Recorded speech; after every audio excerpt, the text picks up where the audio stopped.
Cerita dimulai dengan terbangunnya seorang karakter bernama Corin. Dia terbangun dari tidurnya, lalu dia melihat keadaan di luar. Diperlihatkan keadaan di luar seperti suatu kota di abad pertengahan. Dia berkata, Apa aku berada dalam game yang aku mainkan?" Ya, itulah yang terjadi. 3 tahun yang lalu, ia memiliki sebuah karakter di dalam sebuah game yang bernama Heroic Legend of Arhan. Itu adalah nama game yang ia mainkan. Itu adalah game tentang berbagai macam kejadian berbahaya yang akan terjadi di akademi. Dan insidennya tiada habisnya, dari mulai monster, bahkan zombie di hari kiamat pun ada dalam game tersebut. Itulah yang membuatnya menarik. Ceritanya berskala sangat besar. Tapi dia berpikir ya tidak apa-apa, karena karakter utama akan menangani semuanya.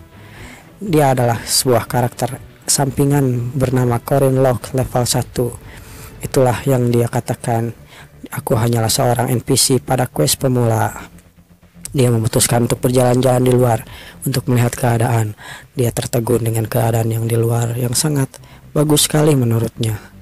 Dia melihat ke sana kemari dan berpikir, baiklah mari kita lihat bagaimana si karakter utama Park Si-ho yang nantinya akan yang menjadi terkenal dan kaya raya.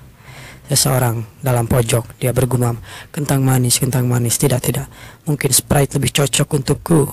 Corin melihat itu dan dia menyadari sesuatu. Sprite? Di dalam game kan tidak ada Sprite.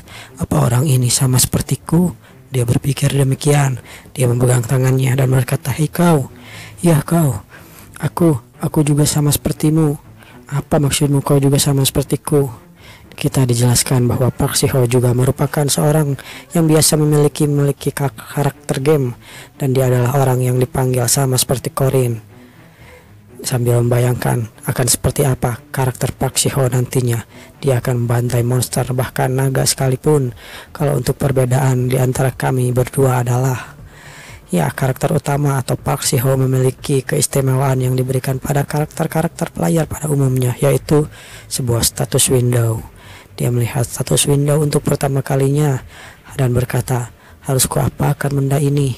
Yang jadi masalahnya adalah Si-ho tidak pernah memainkan game ini sebelumnya. Namun di sanalah peran Corin dibutuhkan. Dia berkata, "Bukankah kau bilang ingin menjadi mage? Kalau begitu kau harus pilih status intelijen," ucapnya. "Dan nanti di cerita berikutnya akan ada skill book yang akan meningkatkan kekuatanmu," ucap Corin yang membantu Park Si-ho, sang amatir dalam game tersebut. Namun yang kini dia tempati adalah bukan game, dan baginya ini adalah dunia nyata. Dia berkata, "Percaya saja padaku, aku adalah pro dalam game Heroic Legend of Arhan ini." Dalam hatinya dia berkata, "Berterima kasihlah punya seorang sepertiku untuk membantumu. Ini adalah kesempatan yang sangat luar biasa." Karakter utama Park Si-ho, ucapnya. Dan kita pun dijelaskan bahwa mereka telah berpetualang secara bersama-sama. Terlihat sebuah anjing hutan berusaha untuk menangani mereka berdua. Mereka berdua terkaget dengan keadaan, dan bahkan di sana mereka tidak siap untuk hal itu. Corin terkejut dengan keadaan itu. Namun di sana tiba-tiba saja tebasan muncul, dan itu adalah hal yang dilakukan oleh sang karakter utama Park Si-ho. Lambat laun kini dia mulai mahir dengan kekuatannya dan mulai terbiasa dengan kekuatannya yang berada dalam game. Dia berbalik dan berkata, "Apa kau tidak apa-apa?" ucapnya. Dan begitulah combo mereka berdua pun terjadi. Kombinasi antara skill Corin dan Park Si-ho menjadi duo yang sangat luar biasa. "Aku punya semua informasi terkait game ini," ucap Corin. Dan Park Si-ho memiliki status window dan player system yang sangat OP. Menurutnya, kami adalah duo yang hebat bersama Si-ho dan aku, bahwa kami percaya kami bisa menyelamatkan banyak orang dan menghentikan berakhirnya dunia. Aku juga percaya kami akan kembali ke bumi. Itulah yang kupikirkan. Namun satu hal yang kukecewakan, ucapnya. Kenapa semua orang di sini adalah laki-laki? Padahal dalam cerita utamanya dalam game ini, seharusnya dalam game ini adalah salah satu hal yang menyebabkan game ini cukup digemari adalah karakternya yang berhubungan dengan dunia fantasi. Lalu heroin-heroinnya yang sangat menggembirakan. Dalam fitur stimulator datingnya juga Ia bahkan menjadi sesuatu yang sangat luar biasa. Namun Park Shiho tidak terlibat dengan wanita manapun. Dia hanya mengajak party wanita ketika saat-saat penting saja. Jadi pada akhirnya kelompok kami hanya beranggotakan laki-laki saja. Namun akhirnya itu adalah sesuatu yang harus ku tahu dan harus ku sadar pada waktu itu. Ketika cucu Sword Emperor meninggal saat hendak pergi ke upacara pembukaan, atau saat final boss di stage pertama Mariette hilang begitu saja, atau pembunuhan dan hilangnya orang secara misterius berturut-turut terjadi. Plot yang mulai berbeda dari cerita game aslinya. Dan yang lebih penting lagi yaitu karakternya. Karakter dari Park Shiho dan jalan pikiran dari Park Shiho itu sendiri. Kepribadiannya benar-benar sambil dia memperlihatkan sesuatu yang aneh. Harusnya aku merasa curiga kepadanya meskipun sedikit saja. Dia tiba di suatu ruangan dan berkata, "Apa ini?"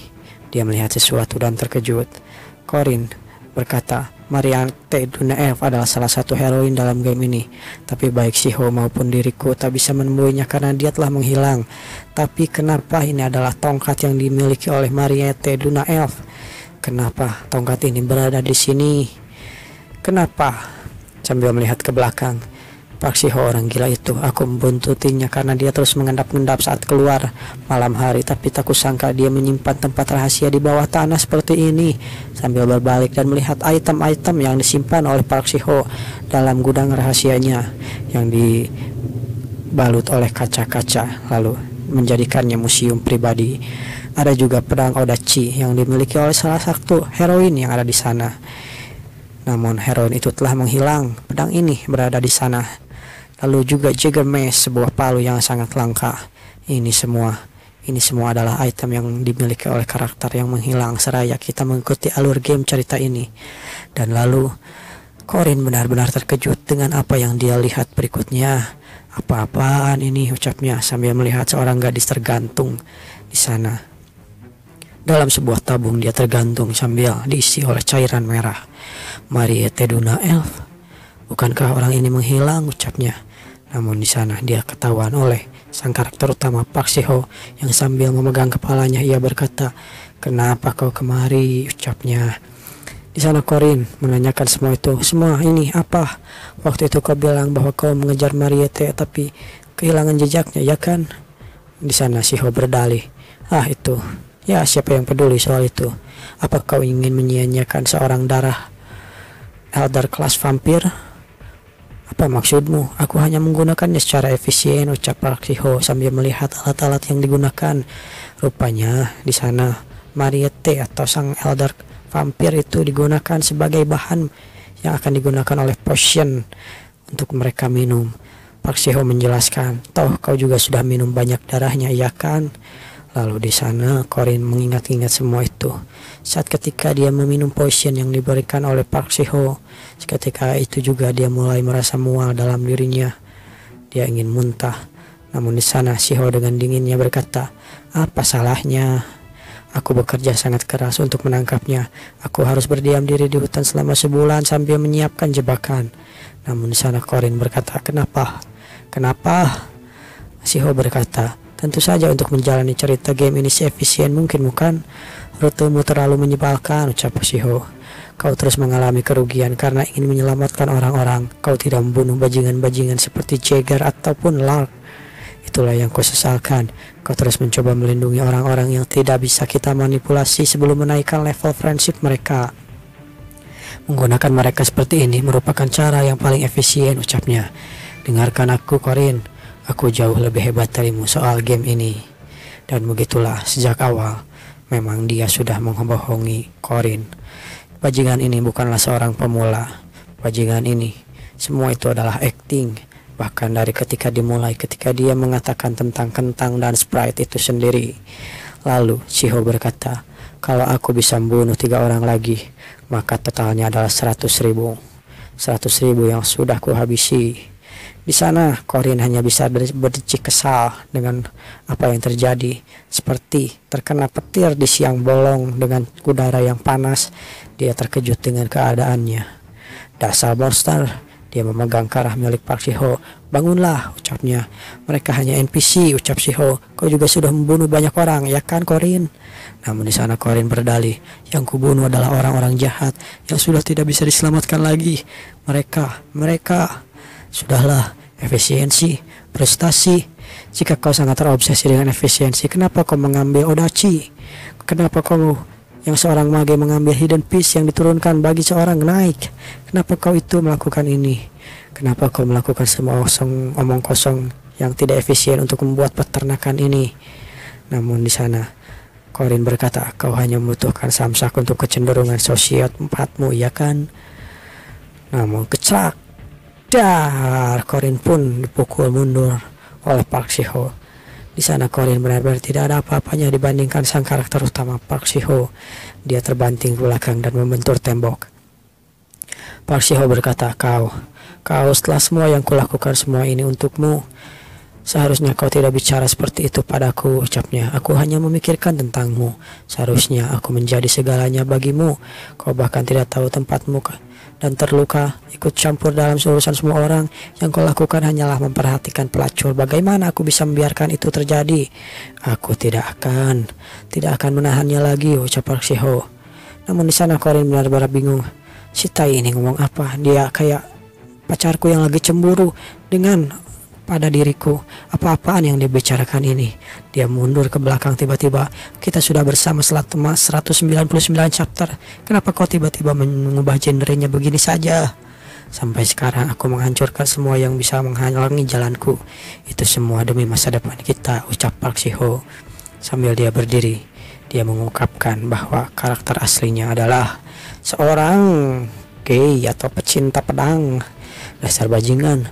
Lalu satu-satunya alasan kau menaruh laki-laki di party ini, yaitu laki-laki lain hanya akan melihat. Jadi jangan khawatirkan mereka," ucap Park Shiho. "Satu-satunya yang kucintai adalah dirimu. Itu adalah kau, Korin." Korin pun kaget dengan semua pernyataan cinta itu. Dia tiba-tiba memukul Park Shiho gecrak. Namun itu semua tidak berarti bagi Park Shiho, sang karakter utama. "Aku benar-benar ketakutan. Aku bahkan tidak pernah memiliki pacar di kehidupanku sebelumnya. Tapi dia malah mengungkapkan cintanya padaku," ucap Korin yang berusaha lari. Namun itu semua sia-sia. Dia terjerat oleh teratai-teratai yang dikeluarkan oleh Park Shiho. Dia takut lubang boolnya terjadi sesuatu. Dia pun menutupinya. "Tidak, tolong, jangan lakukan ini." Namun di sana ketika itu Park Shiho berkata, "Kau tidak bisa lari dariku. Aku akan memerangkapmu sebelumnya dan selamanya kau akan menjadi milikku." "Tidak," ucap Korin berteriak panik. "Kau menakutiku, dasar bajingan gila." Di sana Park Shiho berkata, "Akan ku hadapi raja bos terakhir dan akhirnya kita bisa bersama selamanya. Tunggulah sebentar lagi semua ini akan segera berakhir." Korin pun pergi untuk menemui raja bos terakhir dan menghadapinya dan menamatkan game ini. Lalu setelah semua itu selesai, dia akan berurusan dengan Park Shiho. Itulah pertarungan yang berakhir. "Kita semua akan bersama selamanya," ucap Park Shiho yang bersiap untuk menghadapi raja terakhir. Lalu stage terakhir terbuka dan di sana Korin benar-benar sudah putus asa. Sudah dimulai ya. Begitu dia mengalahkan bos terakhir. Sial, apa yang terjadi dengan diriku? Namun hal yang tidak terduga terjadi. Sebuah pemberitahuan muncul. Player telah tewas, challenge telah gagal. Korin rupanya diberi pemberitahuan bahwa Park Shiho telah tewas saat menghadapi raja terakhir. Apa-apaan itu, ucap Korin. "Apa bajingan itu baru saja kalah," ucap Korin. Lalu tiba-tiba terbangun dengan terengah-engah. Dia terbangun. Lalu scene awal pun terjadi kembali. Korin regresi ke sebelumnya. Yang kita lihat di scene awal, dia melihat ke jendela luar. Terlihat suatu abad pertengahan. Dan begitulah dia menjadi seorang yang regresi. "Aku harus membunuhnya dalam bangunnya." Dia berkata demikian. "Aku harus membunuhnya. Aku harus membunuh seorang player." Bertekad seperti itu. Dia mengingat-ingat kejadian yang telah dilalui bersama Park Shiho. Insiden meluapnya sungai Roteon. Ketika quest penaklukan monster bendungannya hancur, lalu airnya mengalir dan menyapu seluruh desa. Ratusan monster air keluar, banyak sekali orang yang tenggelam di sana. Ketika keadaan yang mencekam itu terjadi, Park Shiho pada saat itu aku masih belum mengerti kenapa dia begitu bahagia melihat bencana itu. Kalau dipikir-pikir lagi, akulah yang bodoh.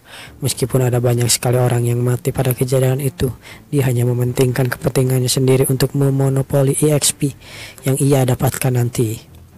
Dan sambil mengingat-ingat bahwa jika dia bisa membunuh 3 orang lagi, dia akan membunuh 100.000. Dia benar-benar kesal dengan apa yang terjadi dengan itu. Si iblis bajingan itu, Cokorin, yang keluar dari kamarnya lalu berlari. Aku harus menghentikannya sekarang juga. Dia berlari. Sambil mengingat-ingat, saat ini Park Shiho masih seorang gelandangan rank 5 sama sepertiku. Seluruh faktor yang bisa meningkatkan kekuatannya menjadi seorang player itu terpusat di Akademi Merkabah. Dan setelah melalui dan memasuki akademi, ia akan menjadi seseorang yang sangat kuat. Saat ini dia masih belum menjadi monster, tapi tidak ada yang tahu seberapa cepat dia bisa menjadi kuat setelah memasuki akademi. Di sana Korin berlari sekuat tenaga untuk menemui Park Shiho. Dia dalam perjalanannya mengambil sebuah jamur di hutan. Entah apa yang akan dia lakukan dengan jamur-jamur itu, kita akan diperlihatkan itu nanti. Kata lainnya, satu-satunya kesempatan untuk membunuh Park Shiho adalah saat ini, saat dia masih lemah, ucapnya. Quest tutorial, sebuah kereta yang menuju kota Merkabah tidak bisa jalan lagi karena ada monster yang menyerang. Lindungi orang-orang di sana bersama pasukan penjaga sampai keretanya diperbaiki. Itulah sesuatu quest yang terjadi di luar. Beberapa prajurit di sana berkata, sepertinya semuanya sudah selesai. Kau sangat hebat, nak. Di sana rupanya sosok Park Shiho dijadikan penjaga untuk menjaga kereta tersebut. Dia berkata, terima kasih, ucapnya. Sekarang ayo kita bergegas. Aku ingin cepat-cepat tidur, ucap penjaga di sana. Namun sebuah teriakan, suatu balok kayu muncul entah dari mana. Para penjaga itu panik. Penjaga laki-laki mendorong penjaga wanita. Hei, menghindarlah. Aku tahu, Laura. Ya, aku tahu. Itu adalah werewolf monster rank Darwa. Monster itu mengaum dengan kerasnya. Di sana, Korin melihat kejadian itu. Sial, apa sudah dimulai ya? Dia bersembunyi di semak-semak. Aku langsung lari setelah aku tersadar. Dan aku tidak bisa menghentikannya. Kalau saja aku mempunyai waktu untuk bersiap-siap terlebih dahulu. Namun itu semua percuma saja. Penjaga itu dibantai oleh monster serigala itu. Aku pasti bisa menyelamatkan orang itu juga seandainya aku bisa bersiap-siap. Laura yang sudah tercabik dan terkoyak oleh monster serigala tersebut. Ayo nak, cepat naik, aku akan mengulur waktu untukmu. Cepatlah lari, ucap penjaga itu. Namun di sana Park Shiho berkata, kalian duluan saja, kami akan menyusul, ucapnya. Terlihat seseorang juga turun dari keretanya. Kamu, aku tidak bisa meninggalkan Leon dan begitu saja pergi meninggalkannya, ucap Park Shiho yang berpura-pura menjadi orang baik. Lalu di sana ketika dia menghadapi monster itu, Leon atau penjaga yang sudah diambil itu sudah tidak bisa diselamatkan. Park Shiho menantang monster werewolf rank 2 tersebut. Di sana dia berakting seperti ketakutan, namun aktingnya itu tidak berguna bagi Korin yang melihatnya di semak-semak. Sambil dia berpikir, aku harus memastikannya terlebih dahulu sebelum ikut campur. Apakah Park Shiho itu sebenarnya hero yang akan menyelamatkan dunia ini, atau adalah seorang player yang terbawa masuk ke sini sama sepertiku? Itulah yang dia pikirkan. Park Shiho di sana seperti ketakutan melihat besarnya monster serigala itu. Namun ketika itu juga dia menjadi orang yang sebenarnya, menunjukkan kekuatan aslinya, menunjukkan karakter aslinya. Dengan wajah sosiopatnya berkata, besar ya. Namun ketika itu sebuah serangan muncul. Seseorang menggunakan pedang menyerang monster itu di belakangnya. Cerah. Namun serangannya itu berhasil ditahan oleh taring-taring dan cakar-cakar dari monster tersebut. Pedangku dihentikan, ucap orang ini. Lalu tiba-tiba dia melompat ke belakang. Di sana Park Shiho tahu dengan orang ini. Mundurlah, aku bisa mengurusnya sendiri, ucap wanita tersebut. Dia adalah putri kedua dari Arden yang menggunakan pedang Odachi, salah satu pedang dari 6 pedang raja. Seorang karakter bernama anggota party yang paling berpengaruh dalam game ini. Dia adalah Alicia Arden. Kita diberitahukan bahwa orang ini bernama Alicia. Alicia menggunakan kuda-kudanya. Dia bersiap untuk menghadapi monster tersebut. Aku dia memang takut, ucap Park Si-ho yang sambil mengendap-endap mengeluarkan pisaunya. Bahkan di kelas tutorial seperti ini ternyata ada Easter egg juga ya. Hahaha. Dengan wajah psikopatnya dia mencoba untuk menusuknya. Kematian dari kecak, dan begitulah dia pun menusuk orang itu. Di sana Corin melihat dengan mata kepalanya sendiri sifat asli dari Park Si-ho. Dia kaget. Jadi dari awal kau memang begitu ya Park Si-ho.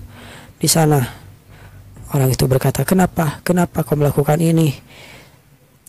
Tanganku bergerak sendiri, maafkan aku ya, aku terlalu gugup karena situasi seperti ini, ucap Park Si-ho. Namun di sana mereka lupa dengan keadaan monster itu. Monster itu masih berada di sana dan bersiap untuk menyerang Alicia. Alicia mencoba menghadapinya, menebaskan beberapa kali pedangnya. Jika Alicia Arden mati ketika kursi ini, Park Si-ho pasti akan mendapatkan pedang Odachi. Itulah yang dipikirkan oleh Corin. Dan setelah itu dia bisa bergabung ke partinya Lunia Arden, di mana orang-orang swordman yang hebat telah ada di sana. Park Si-ho melihat saat itu dia sudah terkena racun tapi dia belum mati. Apa dia karena kan dia adalah NPC yang memiliki nama ya? Di sana Alicia benar-benar bingung dengan keadaan ini. Aku harus tenang, ucapnya. Dia memfokuskan pikirannya, fokus, memejamkan matanya lalu, dan begitulah dia akan menebaskan kekuatannya dengan sepenuh tenaga.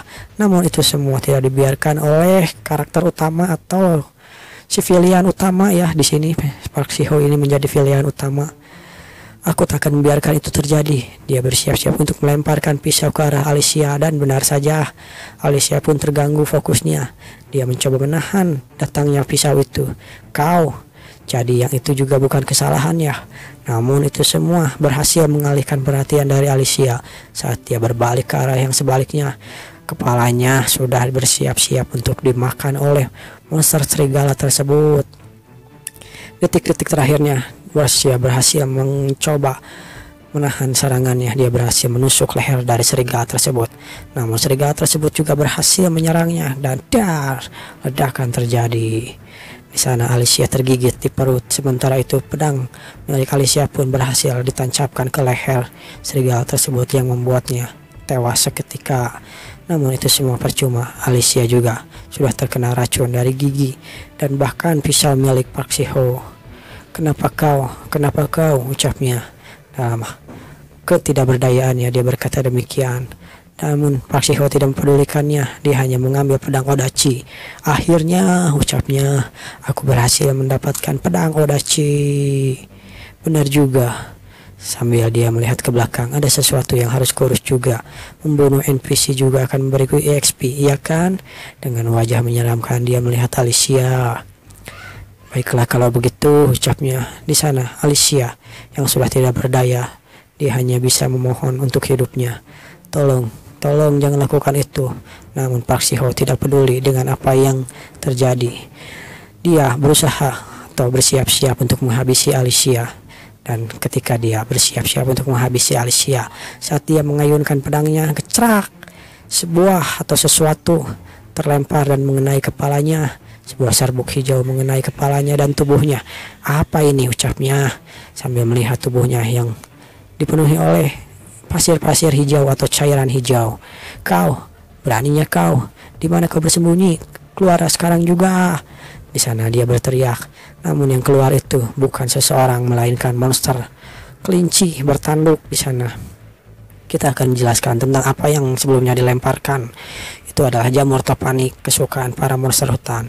Jamur topanik tertutupi dengan serbuk di seluruh tubuhnya.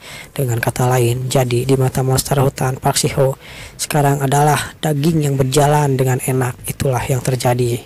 Dan benar saja, yang melemparkan itu adalah Corin, sang NPC utama ya. Di sana Park Si-ho menghadapi monster-monster kelinci bertanduk itu. Dia bersiap-siap. Sementara itu Corin yang membawa tubuh dari Alicia. Syukurlah dia masih hidup, ucapnya sambil melihat ke arah monster yang sudah mati. Dia melihat taringnya dan mengambil beberapa taringnya Entah apa yang akan dia lakukan. Namun ketika dia mengambil itu, dia berkata, "Hei!" Seseorang berkata demikian di belakangnya. Rupanya Park Shiho sudah bersiap menebas dengan pedang Odachi miliknya. Dia berkata, "Siapa kau?" "Membunuh 3 Hornet hanya dalam waktu 1 menit," ucap Korin. "Pedang Odachi itu sungguh hebat, iya kan?" ucapnya. Di sana Park Shiho melihat wajah itu. Kau Korin Lok, apa yang kau lakukan di sini?" Itulah Korin Lok. Dia dipertemukan dengan Park Shiho setelah sekian lama dan regresinya. "Korin Lok, bagaimana kau bisa ada di sini?" "Hah? Keparat ini, apa yang dia gumamkan? Apa dia kehilangan ingatannya? Apa hanya aku yang meregresi lalu mendapatkan semua ingatanku di masa lalu?" ucapnya. "Ya, baguslah kalau begitu," ucap Korin sama-sama menyadari keadaan.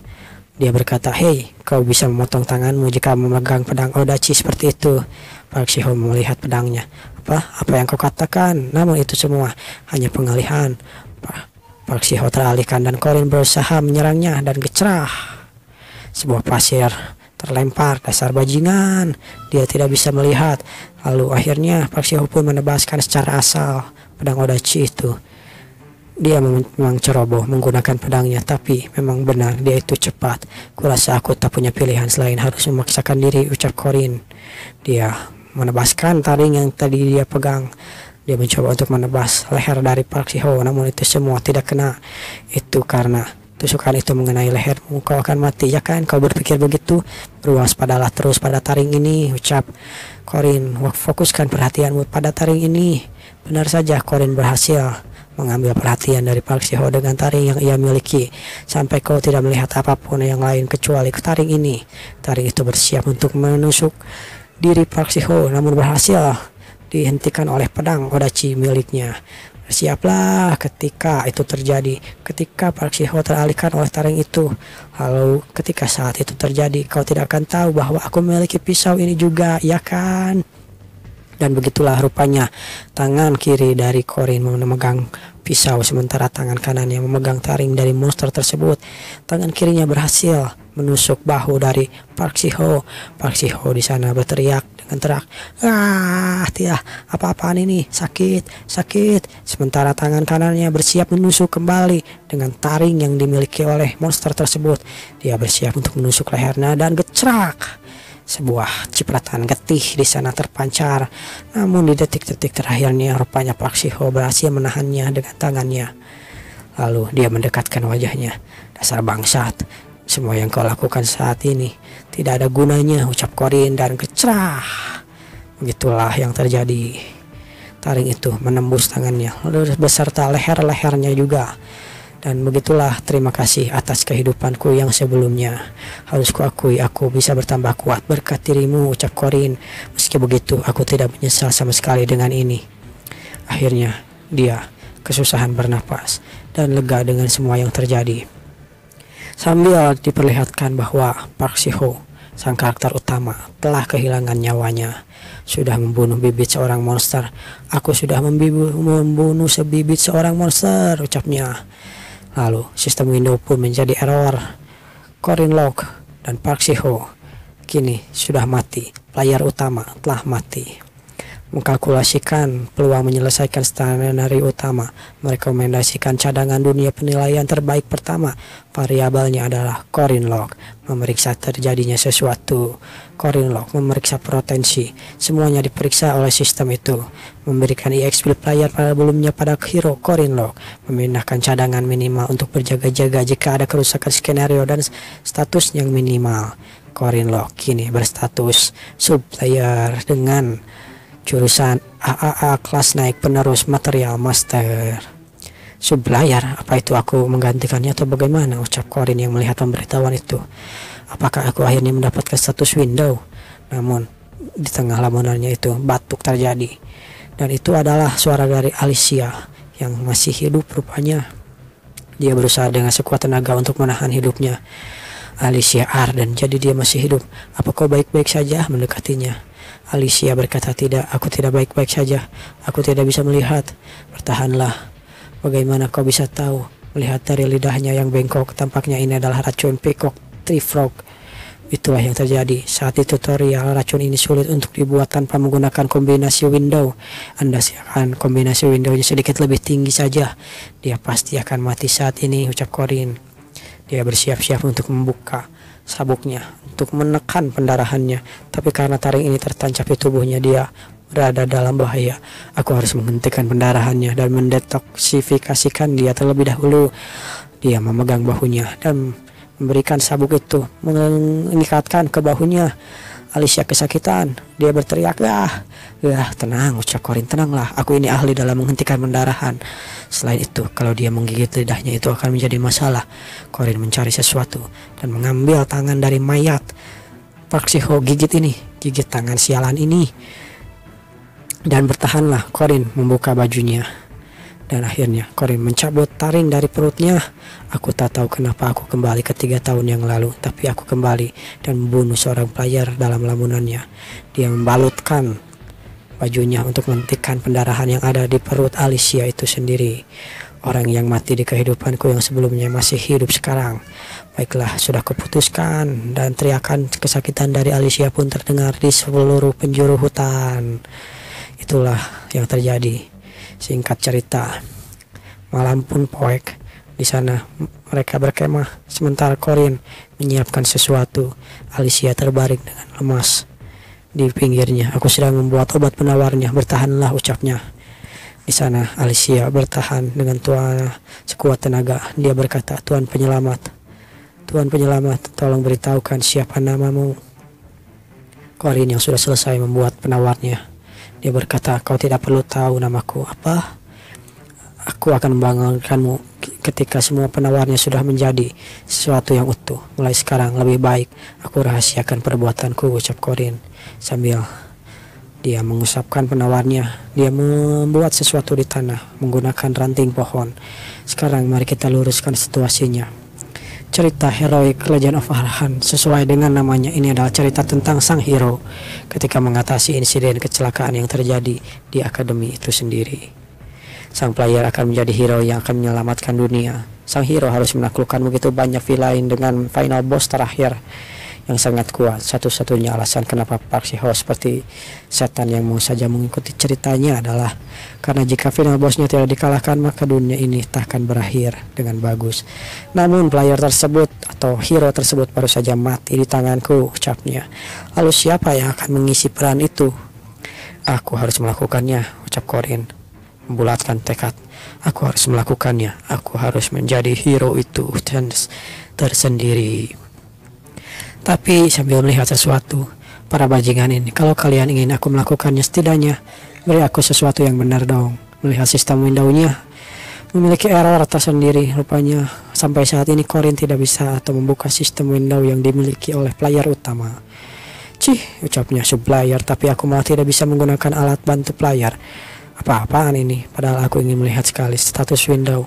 Tapi saat semua akhirnya sama saja dan berakhir begini saja, menjadi cadangan untuk sesuatu yang tidak diketahui dan hanya punya ingatan tentang masa depan yang kuingat dari kehidupanku sebelumnya. Ini terlalu sulit. Aku perlu menggunakan faktor eksternal terhadap sistem. Dia menggambar sesuatu di tanah. Selama 3 tahun aku berlatih sampai mencapai batasku. Aku bukan lagi seorang pemilik karakter biasa atau karakter sampingan. Dia menggambar sesuatu di tanah, lalu terjadi sesuatu. Sepertinya itu adalah sebuah mantra kuno, dan benar saja terjadi sesuatu. Bahkan api di sana terbawa angin. Sudah kuduga ini bekerja, ucap Corin. Aku juga mati-matian bertahan hidup dengan ini. Sesuatu yang kupelajari, rune. Sebagai seorang yang menyukai magic, satu-satunya magic yang kupelajari di kehidupan sebelumnya adalah ini, rune, tulisan kuno yang memiliki kehebatannya sendiri. Diketahui sebagai Rune of the Three Commander.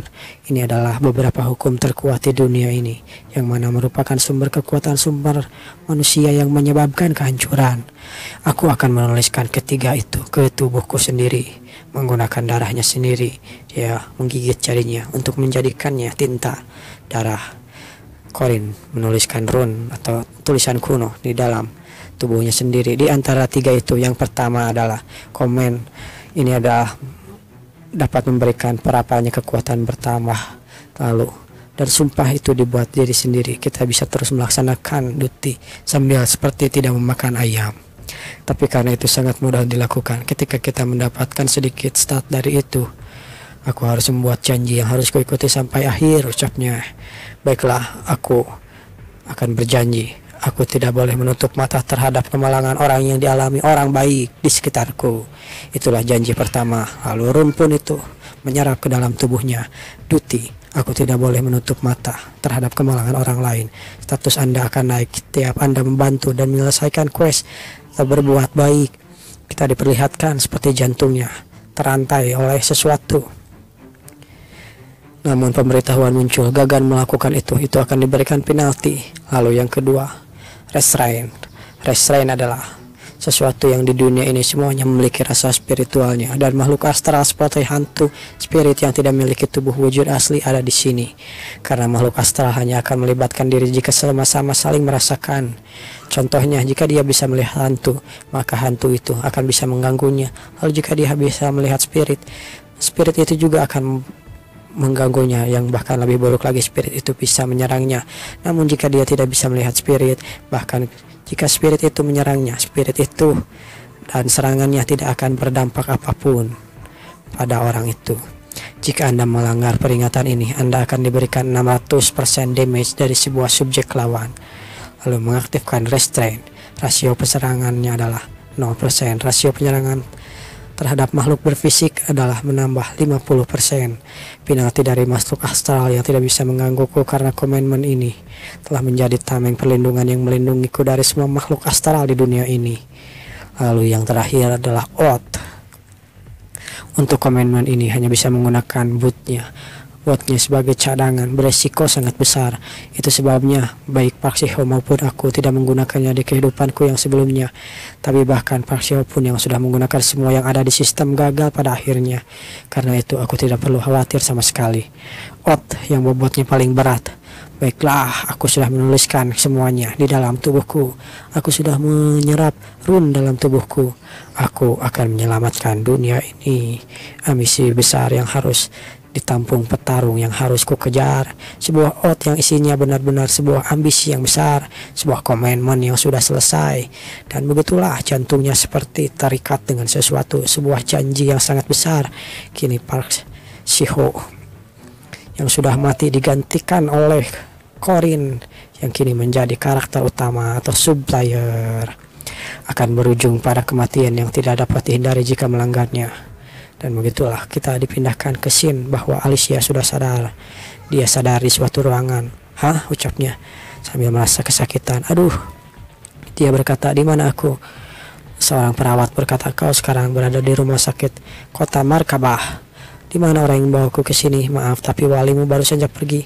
Apa? Dia baru pergi? Ya, sebaiknya kau jangan terlalu banyak bergerak ya, karena aku masih sakit. Tidak apa-apa. Di mana barang-barangku? Sambil melihat tasnya.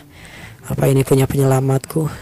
Ya, sambil melihat sabuk yang dimiliki oleh Corin sebelumnya. Ini masih memiliki bercak darah. Perawat, ucapnya. Sambil dengan muka serius dia bertanya, apa ada tempat di mana kau menjual makanan, permen atau madu? Aku lapar banget. Ya ada. Kau diperbolehkan memakan rebusan untuk saat ini, tapi kau nggak boleh makan permen atau manisan. Dan begitulah Alicia pun selamat. 3 hari setelah quest tutorial pun selesai. Hari ini adalah hari acara pembukaan Akademi Markabah. Kita diperlihatkan sebuah akademi yang akan mereka masuki. Coba kulihat, aku membutuhkan kartu pelajarku untuk masuk. Namun di sana Corin malah melihat sebuah surat. Sebuah surat. Aku tidak ingat pernah memasukkan surat ini.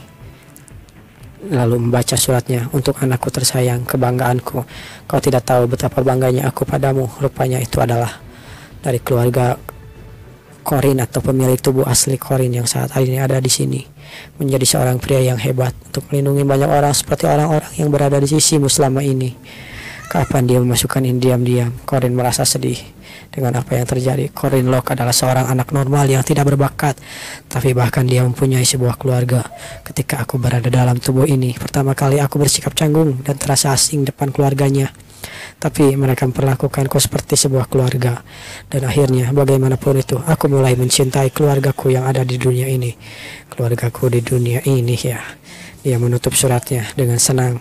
Dan akhirnya dia bertekad untuk melindungi keluarganya juga yang ada di dunia ini. Kita akan dipindahkan ke stasiun kereta, banyak kereta. Lalu seseorang berkata, halo para murid baru. Sambil mengacungkan tangannya dia berkata demikian, kau juga seorang murid baru? Oh iya, aku adalah Corin Locke. Wah, kau tinggi ya, kau pasti makan banyak, ucap orang itu. Apa kau mau kentang? Ucapnya menawarkan kentang. Dia adalah Mariette Duna Elf yang sebelumnya kita lihat digantung oleh si Park Ho sialan ya di dalam sebuah tabung. Dan dikatakan bahwa Mariette Duna Elf ini adalah hidden quest, bisa dibilang begitu. Tingkat pertama tahun kedua di Akademi Sihir Markabah menerima berkah dari semua orang yang mempunyai masa depan yang cerah, ialah Mariette Duna Elf. Seiring berjalannya kehidupan orang tidak bisa menduga kemalangan dan tragedi-tragedi yang akan terjadi di dunia ini. Di sana jugalah ada keputusasaan yang mendalam yang harus dialami oleh Mariette Duna Elf di masa depan. Dia adalah final boss dari arc pertama dalam chapter ini. Dan begitulah mereka pun sampai di akademi.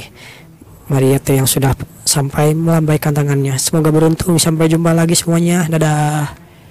Dan begitulah akhirnya mereka sampai di akademi Markabah Free.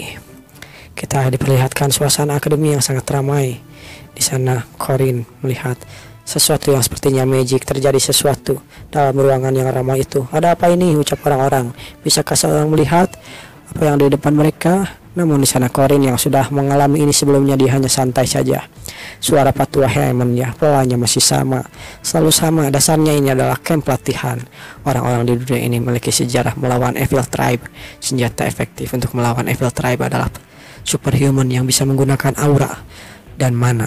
Di tempat untuk melatih para pasukan superhuman adalah Akademi Guardian itu, Markabah itu sendiri. Seseorang dalam kegelapan berkata, jadi begitu ya, halo semuanya, aku adalah Profesor Vermaat Darman, bertugas untuk menyambut para pasukan baru yang baru saja hadir di sini. Corin yang sudah mengalami hal ini, dia hanya tersenyum. Sudah lama ya aku melihat pria ini. Baiklah, dari semua kalian pasti ingin menjadi seorang superhuman, ya kan, atau mage atau semacamnya. Tapi setelah kalian di sini bersertifikat, kalian harus diterbitkan, menjengkelkan untuk bersikap seperti kalian semua adalah orang terbaik.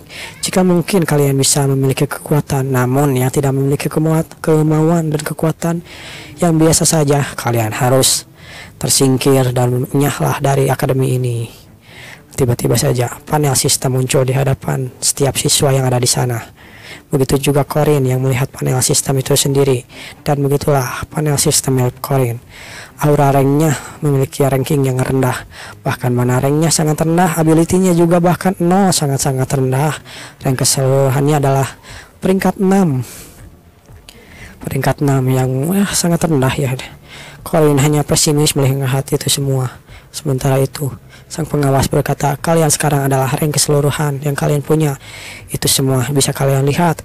Rank pertama adalah rank 1, lalu begitu juga berikutnya rank 2, 3, 4, 5, 6.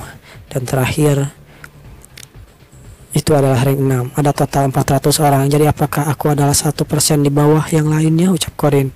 Di sana pengawas berkata, aku harap kalian semua beruntung. Baiklah, good luck everybody. Kelihatannya banyak permata kasar di antara para murid-murid tahun ini, ucap pengawas itu. Di sana juga ada pengawas yang lain berkata, tidak perlu untuk mengukur murid yang berada di rank pertama dan rank kedua, bukan? Sisanya hanya sampah saja, ucapnya. Rank ketiga sampai rank terakhir hanya rank sampah. Mari menunggu sampai kita menyelesaikan penilaian semua murid itu. Cucu perempuan dari Sword Genius, Alicia Garden, berada di rank 2. Lalu Evelyn Druid juga di rank 2. Mercenary dari Sword Control dari Don Warski juga di rank 1. Golem Sorcerer Carnel Luden berada di rank 1. Sementara di rank 1 pemuncaknya adalah seorang dengan aura yang sangat gelap. Satu-satunya rank pertama, The Heavenly Yaksa. The Heavenly Yaksa, dia adalah Hwarang. Ini adalah Hwarang, satu-satunya di rank 1 yang menempati peringkat teratas dalam rank. Seorang pengawas berkata, bahkan kelima rank terlihat bagus, tapi mari membuang murid rank yang ke-6 dan tidak berbakat dimulai dari orang-orang itu. Baiklah, kalau begitu kita mulai ujiannya. Dan begitulah ketika dia menjentikan jarinya, sebuah kotak muncul dari atas, tiba-tiba saja datang dari setiap peserta. Dalam 30 menit monster akan menyerbu. Harap kalian mampu menghadapinya. Sebuah ujian yang menempatkanmu di sebuah tempat yang tidak ada apa-apa, yang membuatkanmu bertarung dengan monster itu sendiri dengan yang sesuai levelmu. Kedengarannya tidak ramah seperti biasanya. Dan begitulah, mari kita lihat Corin membuka box itu. Kebanyakan murid rank kelima dan keenam mungkin tidak bisa berpikir jernih yang akan mengambil apapun yang mereka mau. Namun aku tahu apa yang harus kuambil, dan kemungkinannya bukan sebuah pedang ataupun panah. Itu juga adalah apa yang kulakukan di hidupanku sebelumnya. Kita diperlihatkan bahwa waktunya semakin habis ketika hitung mundur dimulai 3, 2, dan 1. Terlihat sebuah gogok dari neraka muncul di sana. Gogok itu bermata dengan sangat buas. Yang memakai pedang biasanya keren, tapi Corin kini memiliki suatu pemikiran yang berbeda. Dia mendapat sesuatu yang bisa dilemparkan. Mereka bilang jika menggunakan tombak membutuhkan ratusan hari, ribuan hari, bahkan menggunakan bilah membutuhkannya 10.000 hari untuk bisa menggunakan sebuah tombak dengan benar. Tapi aku berbeda. Ini adalah jawaban yang kupilih. Sambil dia bersiap melemparkan sesuatu, hayah, dan gecerak sebuah tombak. Dan begitulah gogok neraka itu pun musnah satu persatu. Aku minta maaf, ucapnya. Di sana gogok itu benar-benar ketakutan dan gecerak dibasmi begitu saja oleh Corin. Coba kau lihat, 12 detik ya, lumayan lama juga, ucapnya. Tapi kali ini berbeda, ucapnya. Aku akan bunuh mereka sampai naik rank itu sendiri. Inilah kelahiran baru dari Corin Locke, sang karakter utama atau subplayer pengganti. Aku berhasil melewatinya. 5 menit berlalu, tidak ada apa-apa yang terjadi. Bukankah seharusnya monster sudah ada di sini? Kenapa tidak ada yang keluar? Apa sistemnya rusak, ucap Corin. Sementara itu di ruang pengawas, seseorang sedang mengawasi. Rupanya orang ini adalah pengawas yang mengawasi ujian-ujian para peserta. Cih. Apa mereka tidak bisa membunuh monster lemah seperti itu? Di zamanku dulu aku bisa membunuh monster rank 5 dalam waktu 1 menit 22 detik. Rank 5 saja sudah seperti ini, apalagi rank 6. Namun dia melihat suatu layar yang terlihat Corin Rock dari rank 6. Kenapa seperti itu? Tiba-tiba saja muncul serigala yang sebelumnya. Dasar bajingan-bajingan lemah. Begitulah yang dikatakan. Dan dar. Dalam layar tersebut diperlihatkan bahwa Corin berhasil menghadapi monster-monster yang datang. Oh, apa dia pertama kali ngelos? Waktunya adalah 7 menit 20 detik. Lumayan lama juga. Kurasa rank 3 hanya butuh sekitar 3 atau 4 menit. Tapi rank 5 dan 6, sambil melihat layar berikutnya terlihat Corin yang bersantai lagi. Kenapa dia malah bersantai begitu, ucap pengawas. Apa alat ini rusak? Semua monsternya terus mengalami malfungsi. Di sana seseorang mendekatinya dan berkata, Magic milik Madam Josephine Payne tidak pernah melakukan kesalahan dalam 20 terakhir. Tapi orang ini harusnya tereliminasi begitu. Tapi kenapa sikapnya begitu, ucapnya. Apa kau melihat monsternya ditersumon? Tidak sih, tapi bagaimana ya menjelaskannya? Jadi kau tidak melihat kejadiannya, lalu kenapa kau beranggapan kalau dia harusnya tereliminasi? Astaga, sudahkah katakan padamu dia ini cuma rank 6? Baiklah kalau begitu, akan kusummon lagi dan gecerak. Namun di sisi Corin yang sudah mulai kesal, anjing, kenapa bajingan-bajingan ini terus mengirim monster yang sama seperti ini? Dan begitulah Corin pun melemparkan tombaknya. Padahal kalian adalah seorang melatih anjing, kenapa kalian melakukan ini padaku? Dan gecerak, dar.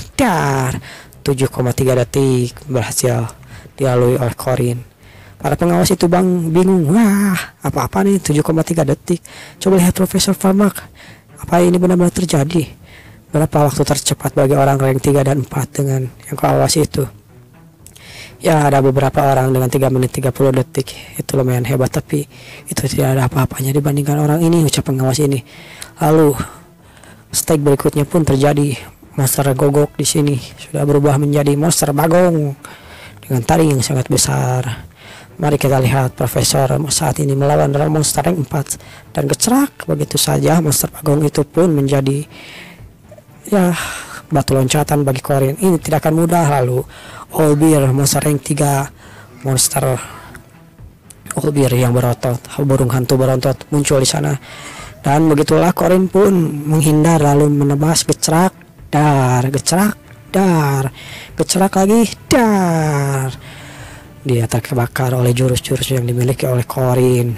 Rune magic. Para pengawas benar-benar bingung dengan apa yang terjadi di sana. Rune magic. Bahkan orang ini juga dia bisa menggunakan rune magic. Monster burung itu benar-benar terbakar. Sepertinya tidak terlalu ngefek ya, tapi bagaimana dengan ini, ucap Corin. Dia melemparkan tombaknya ke atas, lalu melompat ke atas juga. Bersiaplah, kalau ini bisa menghalangi matamu, maka bersiaplah dengan ini. Dar. Pengawas di sana berkata dalam hatinya, jelas orang ini bukan rank 6 biasa. Sayang sekali tesnya hanya sampai rank 3, tapi aku ingin melihat lawannya sampai rank 1, tapi itu tidak bisa dilakukan.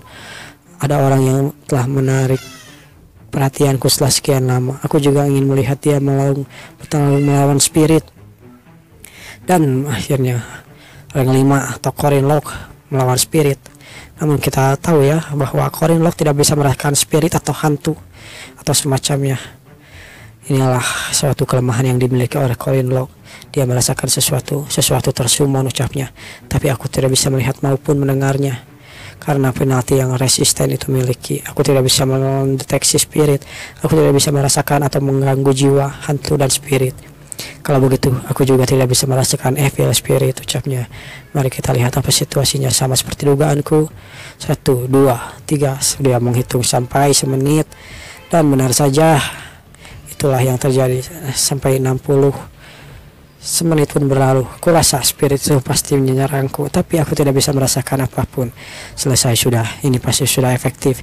Kalau begitu, karena aku sudah mendapatkan bukti yang kuinginkan, maka aku, ucapnya, mengangkat tangan. Aku mengundurkan diri. Dan dah, rekor baru pun terjadi oleh Corin Lok dari mulai 3,7 detik, 7,3 detik, bahkan 11 detik di sana. Kerja bagus. Kenapa kau mundur, ucap pengawas itu. Anak ini, siapa orang ini sebenarnya? Dan begitulah ujian pun berakhir. Corin kini bersama dengan murid-murid lainnya. Seseorang berkata, bagaimana denganmu? Aku berhasil sampai rank 3. Wow, berarti aku berhasil membunuh Olbir itu sendirian dan Banshee ya. Seseorang dengan otot yang sangat besar. Ya, kurang lebih begitu. Dia adalah Jaeger Hinketer, anak itu, ucapnya. Dia adalah orang yang mengajak ribut dengan sang player saat permulaan di gamenya. Namun tiba-tiba pengumuman terjadi. Selamat pagi semuanya, assalamualaikum. Aku adalah sang direktur, Eru Kaisar. Agar kalian semua bisa menjadi kuat, aku akan masuk ke akademi ini di mana orang-orang kuat berkumpul. Kepada kalian yang memiliki kemampuan yang cukup, sedangkan yang semuanya lemah harus bekerja lebih keras lagi. Ya, oke. Aku tidak bisa menjamin kalian bisa mendapatkan keinginan kalian setelah menyelesaikan waktu di sini. Kuharap kalian bisa menempuh jalan yang kalian inginkan di sini. Kami di sini hanya untuk membantu kalian yang mengambil langkah pertama yang tepat, mulai dari langkah kedua. Lalu ketiga itu akan menjadi tanggung jawab kalian itu sendiri. Baiklah, itu saja, ucap orang ini. Dan begitulah seminar pun akhirnya selesai. Kini semua sibuk dengan kegiatan masing-masing. Di sana Jaeger melihat seseorang. Hari ini adalah aku, rank 3, Jaeger Hypniker. Dia berkata, hei, kau ini rank apa? Aku rank 5, ucap si kacamata. Rank 5 menyedihkan sekali, kau bahkan tidak bisa membunuh hantunya ya. Jangan kan terkena sound horde-nya. Aku sangat lemah. Namun di sana Corin Lok tidak membiarkan itu. Hei kalian, di sana Jaeger melihat, siapa loh? Tatomu itu bagus sekali. Tukang tatonya pasti sangat berbakat ya. Dia lihat dari desainnya. Desainnya juga sangat bagus, ucap Corin memuji tatonya. Tato di punggungmu ini artinya tipe darahmu ya kan?